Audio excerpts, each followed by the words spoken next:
ایک چھوٹے سے گاؤں میں جہاں نہ بجلی تھی نہ پکی سڑکیں، وہاں ایک چھوٹی سی یتیم بچی فاطمہ اپنی دادی کے ساتھ رہتی تھی۔ اس کے والدین بچپن میں ہی دنیا سے رخصت ہو چکے تھے۔ گھر ایک چھوٹے کچے کمرے پر مشتمل تھا جس کی چھت تپکتی تھی اور دیواریں مٹی کی بنی ہوئی تھیں، لیکن فاطمہ کے دل میں ایک روشنی تھی، اللہ پر یقین کی روشنی۔ وہ ہر روز فجر کے وقت اٹھ کر نماز پڑھتی، دادی کے لیے پانی بھر کر لاتی اور گھر کے پاس موجود سب سے بڑے درخت کے نیچے بیٹھ کر اللہ سے دعا کرتی، یا اللہ، میں کچھ نہیں ہوں مگر تو سب کچھ ہے، مجھ پہ اپنی رحمت برسا دے۔ فاطمہ اور اس کی دادی کئی دنوں سے بھوکے تھے، صرف سوکھا آٹا بچا تھا جس سے وہ روٹی بناتی اور اسے پانی کے ساتھ کھاتی۔ ایک دن ایسا بھی آیا جب وہ روٹی بھی ختم ہو گئی۔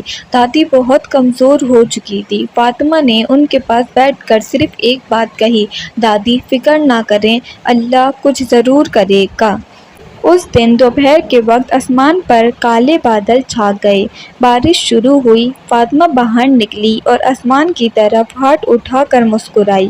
اس نے نہ صرف بارش کو رحمت سمجھا بلکہ بارش کی بوندوں کو اللہ کے سلام کی طرح محسوس کیا۔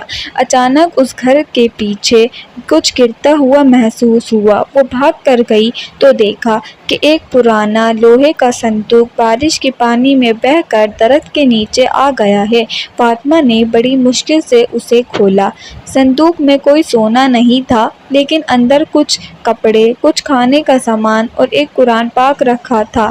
ساتھ ایک خط بھی تھا، جسے بھی یہ صندوق ملے جان لو کہ یہ تمہارے لیے اللہ کی طرف سے ایک آزمائش اور انعام ہے۔ اس میں صرف دنیاوی چیزیں نہیں بلکہ ایک پیغام ہے، اللہ اپنے بندوں کو کبھی اکیلا نہیں چھوڑتا۔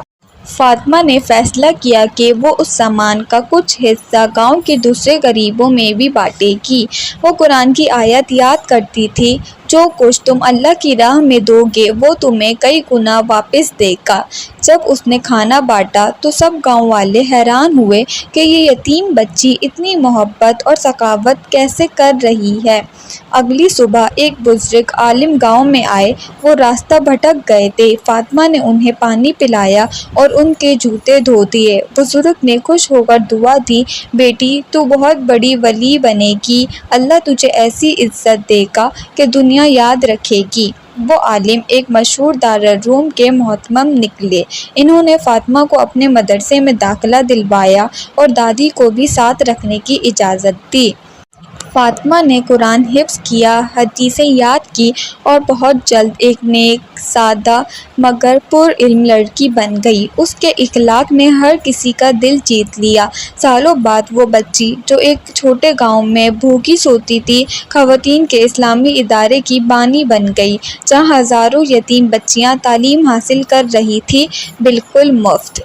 ایک دن وہی درخت، وہی جگہ اور وہی دائی انداز، فاطمہ، جو اب آپا فاطمہ کہلاتی تھی، بیٹھ کر آسمان کی طرف دیکھتی ہے، یا اللہ، جب میرے پاس کچھ نہیں تھا تو تھا، اور اب جب میرے پاس سب کچھ ہے میں صرف تجھ کی طلب رکھتی ہوں۔